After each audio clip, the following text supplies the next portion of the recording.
Pada tahun ke-11 Hijriah, setelah menunaikan ibadah haji terakhirnya, Rasulullah kembali ke Madinah membawa ketenangan sekaligus tanda-tanda bahwa sebuah fase besar dalam dakwah telah berakhir.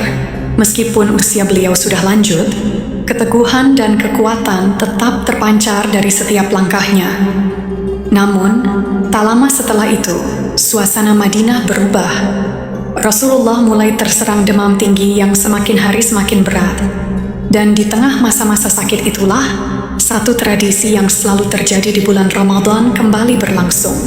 Jibril datang untuk melakukan muqabalah, meninjau dan mengulang kembali ayat-ayat Al-Quran bersama Rasulullah Shallallahu Alaihi Wasallam. Namun tahun itu berbeda. Jibril datang dan mengkhatamkan Al-Quran bersama Rasulullah sebanyak 2 kali. Dari sini saja sudah terlihat bahwa tahun itu memiliki tanda-tanda khusus. Setelah mendengar Jibril membaca surah An-Nasr, Rasulullah berkata, "Wahai Jibril, aku merasakan bahwa ajalku sudah dekat." Jibril lalu membaca ayat lain, "Sungguh, akhirat itu lebih baik bagimu daripada dunia, dan kelak Tuhanmu pasti memberikan karunia-Nya kepadamu, sehingga engkau ridho." Ayat-ayat ini terasa seperti kabar perpisahan. Hari itu, hari perpisahan, tinggal 23 hari lagi. Di masa-masa itu, beliau sering pergi berziarah ke kuburan. Rasulullah mendatangi pemakaman Baqi. Rasulullah memberi salam kepada para penghuni pemakaman Baqi lalu berkata, "Assalamualaikum dara qaumin mu'minan wa atakum ma tu'adun wa inna insyaallah bikum lahiqun. Allahumma ighfir li ahli Baqi al-gharqat." Keselamatan atas kalian, wahai penghuni negeri orang-orang beriman. Sungguh, apa yang dijanjikan kepada kalian telah kalian terima, dan kami pun, insya Allah, akan segera menyusul kalian. Ya Allah, ampunilah para penghuni Baqi al-Gharqad. Setelah itu, beliau berdoa dan memohonkan ampunan untuk semua yang dimakamkan di sana. Rasulullah kemudian berjalan dari satu kuburan ke kuburan lainnya. Beliau mendatangi makam putri-putrinya, Zainab, Ummu Kultsum, dan Ruqayyah. Zainab wafat ketika usianya baru sekitar 30-an. Sementara Ummu Kultsum dan Ruqayyah bahkan meninggal sebelum mencapai usia itu. Mereka pergi mendahului ayah mereka dalam usia yang masih sangat muda. Setelah itu, Rasulullah mengunjungi makam cucunya, Abdullah bin Utsman, putra dari Ruqayyah dan Utsman bin Affan. Kemudian beliau mendatangi makam sahabat tercinta, Utsman bin Maz'un, lalu makam putra kecilnya, Ibrahim. Dan terakhir, Rasulullah duduk di samping makam seorang wanita yang sangat beliau hormati. Beliau menganggap wanita ini sebagai ibunya sendiri setelah ibu kandungnya. Wanita itu adalah Fatimah binti Asad, ibu dari Ali bin Abi Thalib. Rasulullah menatap ke langit lalu mengarahkan pandangannya ke seluruh area pemakaman, seolah sedang merenungkan banyak hal.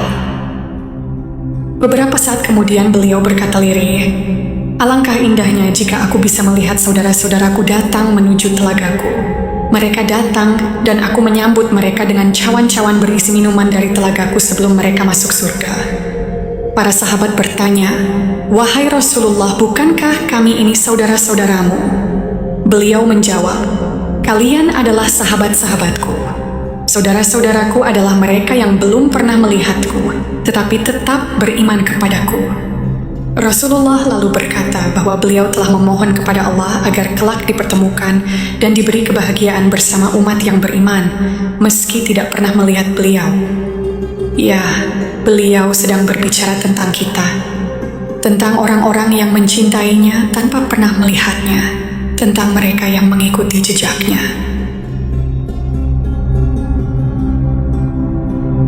Kini tibalah hari-hari terakhir Rasulullah. Hanya 13 hari sebelum wafat, penyakit beliau semakin berat. Tubuh beliau makin lemah. Rasa sakit itu terlihat jelas di wajahnya.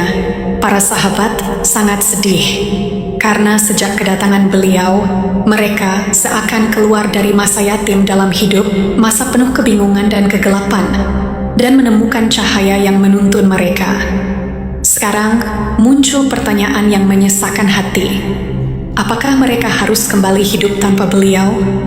Apakah mereka akan kembali merasa seperti anak yatim yang kehilangan arah? Jika beliau pergi, kepada siapa mereka akan mengadu?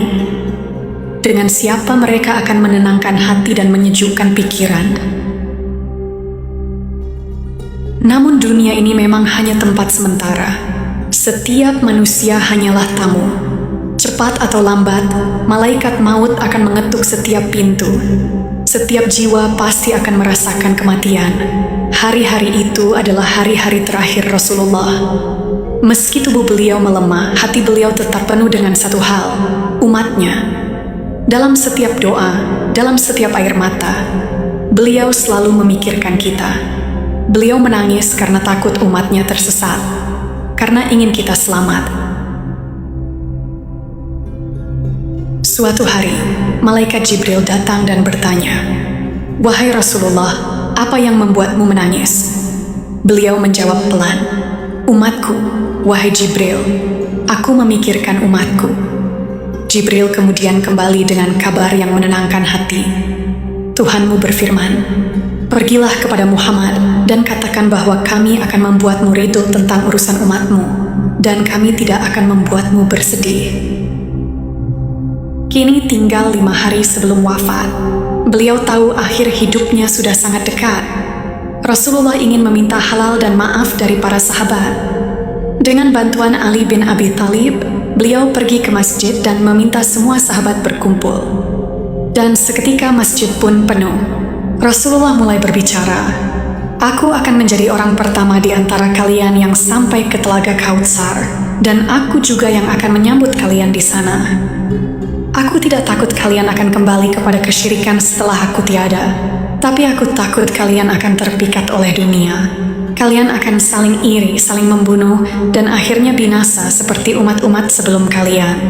Lalu beliau berkata kepada para sahabat, "Wahai manusia, waktuku untuk berpisah dengan kalian sudah sangat dekat. Jika aku pernah memukul salah satu dari kalian, ini punggungku. Datanglah, balaslah pukulan itu. Jika aku pernah mengambil harta kalian, datanglah dan ambillah kembali. Jangan ada yang takut menuntut haknya. Ketahuilah, aku tidak diciptakan untuk marah kepada orang yang menuntut haknya. Orang yang paling aku cintai adalah yang datang meminta haknya atau memaafkanku. Aku ingin menghadap Tuhanku tanpa membawa satupun hak manusia."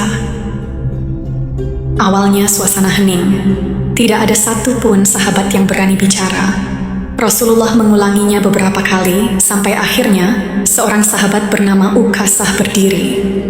Ia berkata, "Wahai Rasulullah, ayah dan ibuku menjadi tebusanmu. Aku ikut bersamamu di perang Tabuk. Saat kita kembali dari Tabuk, untaku dan untamu berjalan berdampingan. Aku turun dari untaku karena ingin mendekatimu. Namun saat itu, cambukmu tidak sengaja mengenai punggungku." Rasulullah menjawab, "Wahai Ukasah, semoga Allah melindungimu dari pukulan yang disengaja dariku." Lalu beliau berkata kepada Bilal, "Wahai Bilal, pergilah ke rumah putriku, Fatimah, dan ambillah cambuk itu." Bilal pun keluar dari masjid. Ia berjalan dengan perasaan berat, menutup kepalanya dengan tangan karena terkejut dan sedih. Beliau, manusia paling mulia, benar-benar menyiapkan diri untuk dikisas. Padahal itu hanyalah pukulan yang tidak disengaja. Bilal mengambil cambuk itu lalu kembali ke masjid. Rasulullah menyerahkan cambuk itu kepada Ukasah. Melihat hal itu, Abu Bakar dan Umar langsung berdiri. Mereka memohon kepada Ukasah agar mengambil hak balasan itu dari mereka saja, bukan dari Rasulullah. Namun Rasulullah meminta mereka duduk. Beliau berkata kepada Ukasah, "Wahai Ukasah, datanglah, balaslah pukulanmu." Ukasah kemudian berkata bahwa ketika cambuk itu dulu mengenainya, punggungnya tidak tertutup. Maka Rasulullah pun membuka punggungnya. Suasana menjadi sangat hening. Para sahabat menahan napas. Air mata mereka jatuh melihat manusia termulia berdiri begitu rendah hati dan siap menerima balasan. Ukasah mendekat perlahan. Dan ketika ia melihat tanda kenabian di punggung Rasulullah, hatinya langsung luluh. Saat itu ia memahami bahwa ia tidak mungkin memukul beliau. Niatnya sejak awal hanyalah ingin mendekat dan mencium tanda kenabian itu. Dengan suara bergetar ia berkata, "Siapa yang sanggup memukul punggungmu yang mulia ini, wahai Rasulullah?" Namun Rasulullah tetap berkata dengan lembut, "Tidak, pukullah aku atau maafkan aku." Ukasha pun berkata bahwa ia memaafkan Rasulullah. Para sahabat yang sejak tadi cemas akhirnya tersenyum lega. Setelah itu Rasulullah kembali berbicara kepada para sahabat. Allah menawarkan seorang hamba untuk memilih antara dunia atau apa yang ada di sisinya. Dan hamba itu memilih apa yang ada di sisi Allah. Tiba-tiba terdengar suara tangis. Itu adalah Abu Bakar Ash-Shiddiq. Dengan penuh haru ia berkata, "Wahai Rasulullah, biarlah ayah dan ibuku menjadi tebusanmu." Rasulullah memandang Abu Bakar dengan penuh kasih, lalu bersabda, "Di antara kalian, orang yang paling banyak membantuku dengan hartanya dan persahabatannya adalah Abu Bakar. Jika aku boleh mengambil seseorang dari umatku sebagai sahabat terdekat yang paling istimewa, aku akan memilih Abu Bakar. Tetapi ikatan persaudaraan karena Islam jauh lebih tinggi dan lebih kuat daripada persahabatan pribadi." Kemudian beliau memberi perintah, "Tutup semua pintu yang mengarah ke masjid kecuali pintu Abu Bakar." Maka perintah itu dilaksanakan. Semua pintu yang terhubung ke halaman masjid ditutup kecuali pintu milik Abu Bakar. Sebenarnya, melalui perintah untuk menutup semua pintu itu, Rasulullah ingin memberi isyarat besar kepada para sahabat.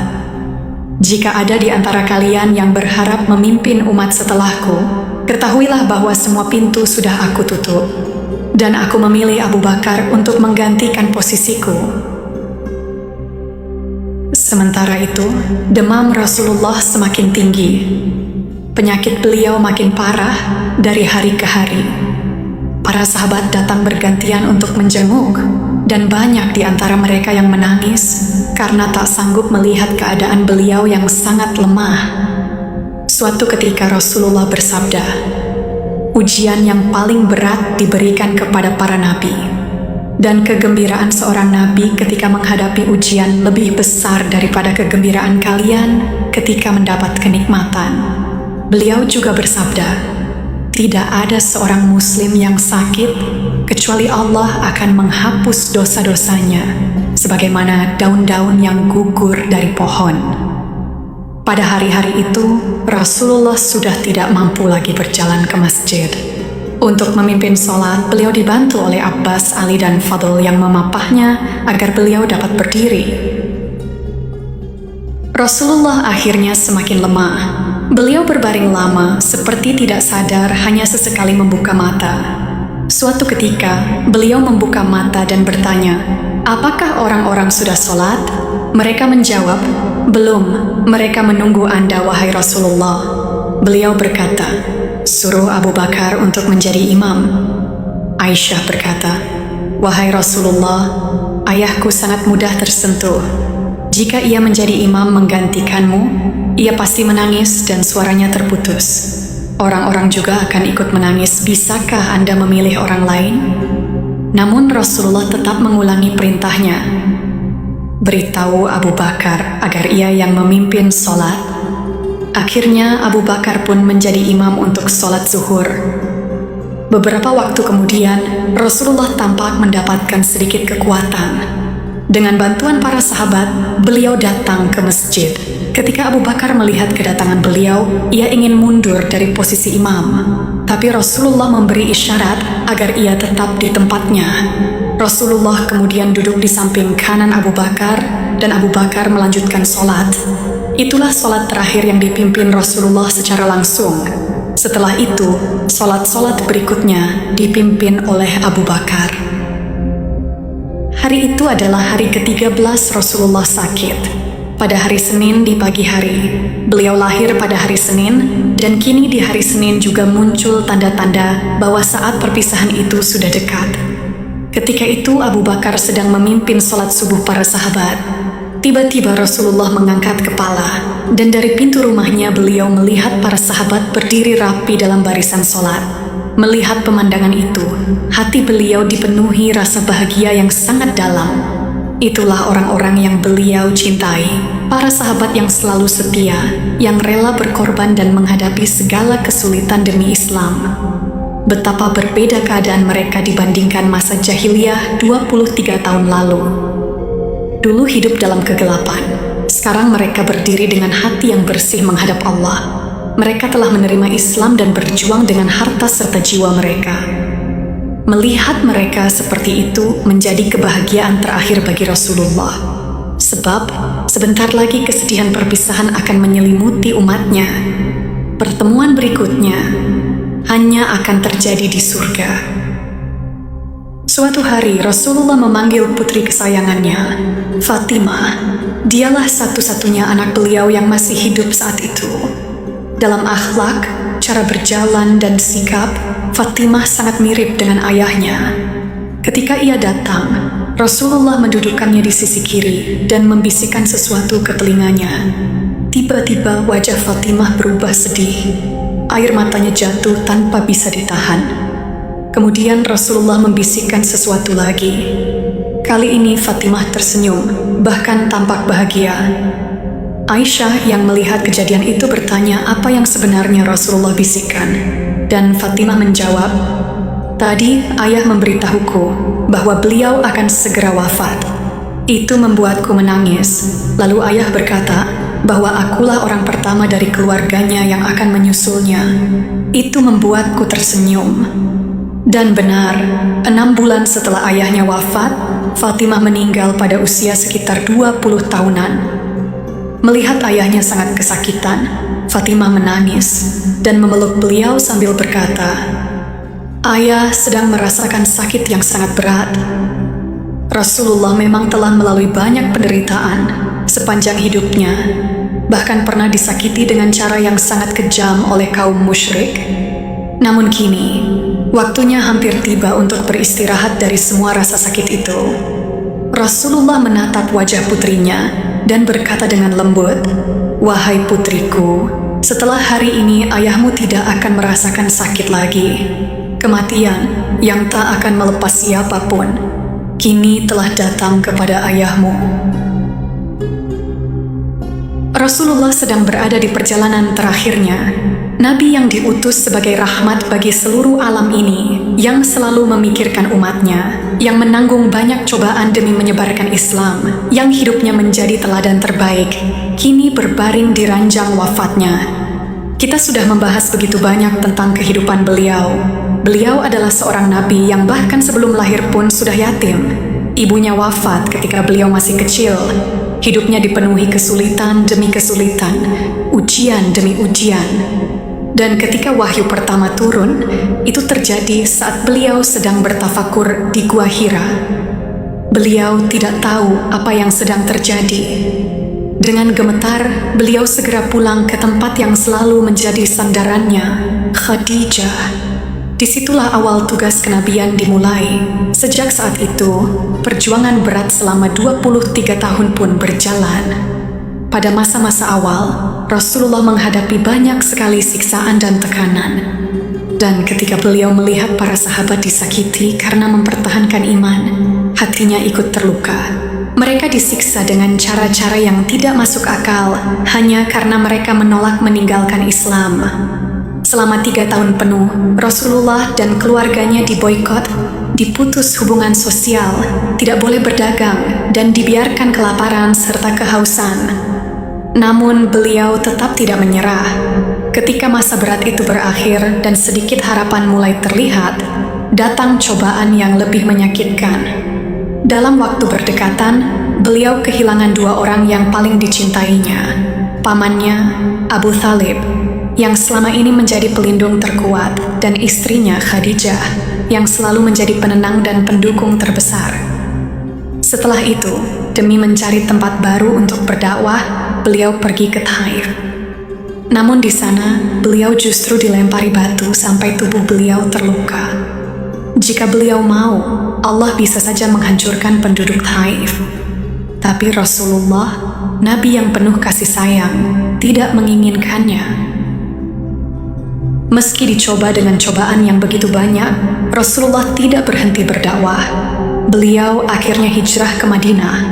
Di sana beliau membangun masyarakat baru dan menyebarkan Islam hingga dikenal jauh ke berbagai penjuru. Dalam perang Uhud, beliau kembali merasakan duka besar karena kehilangan pamannya yang begitu kuat dan setia, serta sahabat-sahabat terbaik yang gugur di medan perang. Semua cobaan itu sangat berat bagi beliau. Namun Rasulullah selalu mengambil kekuatan dari Allah. Demi menyampaikan ajaran Allah, beliau tidak pernah mundur selangkah pun. Beliau memimpin banyak perjalanan dakwah, dan dengan pertolongan Allah, meraih kemenangan demi kemenangan. Karena itu, banyak kabilah akhirnya mengenal Islam dan masuk Islam. Rasulullah telah menunaikan semua amanahnya. Beliau sudah melaksanakan haji wada, haji perpisahan, dan menyampaikan khutbah terakhirnya. Dalam khutbah itu, beliau memberikan nasihat-nasihat terakhir untuk seluruh sahabat dan umatnya. Dan ya, tugas beliau telah selesai dengan sempurna. Dan kini tibalah saatnya untuk kembali ke alam keabadian. Siang semakin meninggi, matahari mulai condong ke barat. Aisyah radhiyallahu anha meletakkan kepala Rasulullah di pangkuannya. Napas beliau semakin berat, semakin lemah. Lidah Rasulullah masih bergerak pelan. Beliau terus berdoa, "Ya Allah, pertemukan aku dengan Ar-Rafiq Al-A'la. Ya Allah, pertemukan aku dengan Ar-Rafiq Al-A'la." Beliau memohon agar dipertemukan dengan sahabat tertinggi, yaitu Allah sendiri, dan tempat paling mulia di sisinya. Di detik-detik itu beliau masih berpesan, "Jagalah salat, jangan tinggalkan salat." Tak lama kemudian, malaikat Jibril datang. Ia menanyakan keadaan Rasulullah, lalu berkata, "Malaikat maut, Israel, meminta izin untuk masuk." Rasulullah mengizinkan. Malaikat Israel pun masuk dan duduk di hadapannya. Ia berkata dengan penuh hormat, "Wahai Rasulullah, Allah memerintahkanku untuk taat kepada perintahmu. Jika engkau izinkan, aku akan mengambil ruhmu. Jika engkau tidak ingin, aku tidak akan melakukannya."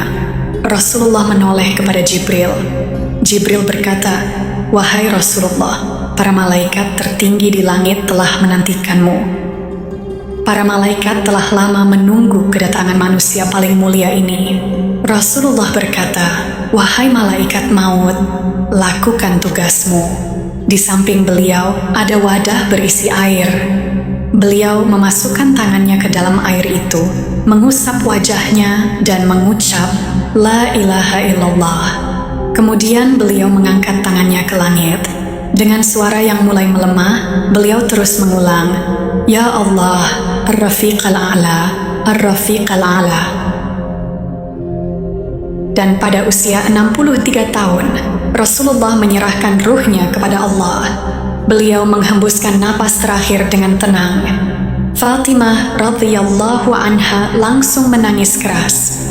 Para istri Nabi juga ikut menangis, membuat suasana semakin pilu. Ali bin Abi Thalib hanya berdiri terpaku. Matanya berkaca-kaca, tubuhnya seperti tidak bertenaga. Rasulullah benar-benar telah wafat. Utsman bin Affan sampai tidak mampu berkata apa-apa. Bahkan Umar bin Khattab, yang terkenal berani dan tegas, tidak bisa menerima kenyataan itu. Ia berteriak, "Rasulullah tidak wafat. Beliau hanya seperti Musa yang pergi berbicara kepada Allah, lalu kembali kepada kaumnya. Siapa yang mengatakan Muhammad telah mati, akan kupenggal dengan pedangku." Saat itu Abu Bakar As-Siddiq berada di rumahnya di Sunu. Ketika mendengar kabar wafatnya Rasulullah, ia segera bergegas dan berlari menuju kediaman Nabi. Ia masuk tanpa bicara kepada siapapun, mengangkat kain yang menutupi wajah Rasulullah lalu mencium kening beliau. Ia berkata dengan penuh cinta, "Betapa indah hidupmu, wahai Rasulullah, dan betapa indah pula kematianmu." Kemudian ia menutup wajah beliau kembali dan keluar menemui para sahabat yang saat itu bingung dan dipenuhi kesedihan. Abu Bakar mendengar teriakan Umar, lalu ia berdiri dan berkata dengan suara tegas, "Siapa yang menyembah Muhammad, ketahuilah bahwa Muhammad telah wafat." Dan siapa yang beriman kepada Allah, ketahuilah bahwa Allah Maha Hidup dan tidak akan pernah mati. Kemudian Abu Bakar membacakan ayat Al-Quran. Muhammad hanyalah seorang rasul. Sebelum beliau, para rasul telah datang dan pergi. Apakah jika ia wafat atau terbunuh, kalian akan kembali kepada kekafiran? Siapa yang murtad, ia tidak akan merugikan Allah sedikit pun. Dan Allah akan memberi balasan kepada orang-orang yang bersyukur. Ayat ini sebenarnya turun pada hari perang Uhud, saat sempat tersebar kabar bahwa Rasulullah telah gugur. Para sahabat sudah membaca ayat ini berkali-kali dalam hidup mereka. Namun karena hari itu mereka sangat sedih dan terkejut, mereka seolah lupa ayat tersebut. Dengan hanya membaca satu ayat itu, Abu Bakar berhasil menenangkan semua orang. Para sahabat mulai sadar kembali bahwa kematian adalah ketentuan Allah dan bahwa Rasulullah benar-benar telah wafat. Umar yang sebelumnya berteriak bahwa Rasulullah tidak mungkin meninggal, akhirnya diam dan kembali tenang setelah mendengar ayat itu. Madinah, sejak kota itu menerima kedatangan Rasulullah, belum pernah merasakan kebahagiaan yang lebih besar. Dan hari itu, Madinah merasakan duka paling dalam sejarahnya. Air mata jatuh dari setiap wajah dan kesedihan menyelimuti seluruh kota. Keesokan harinya, menjelang waktu zuhur, penduduk Madinah memenuhi masjid. Suasana sangat sedih. Semua orang menangis. Bilal berdiri untuk mengumandangkan azan seperti biasanya. Tetapi ketika ia sampai pada kalimat Asyhadu anna Muhammadan Rasulullah, suaranya tiba-tiba berhenti. Tenggorokannya serasa terkunci. Ia tidak sanggup melanjutkan. Bilal mencoba mengulang, tapi mulutnya tidak mampu mengucapkan nama Nabi. Ia menangis keras dan seluruh jamaah ikut menangis bersamanya. Madinah terasa kosong tanpa Rasulullah. Sejak hari itu, Bilal tidak pernah lagi mengumandangkan azan di Madinah. Setiap tempat di kota itu mengingatkannya pada Nabi, sehingga beberapa tahun kemudian Bilal memilih meninggalkan Madinah. Ia pergi ke daerah Syam dan menghabiskan sisa hidupnya berjihad di sana. Jenazah Rasulullah dimandikan oleh Ali bin Abi Thalib.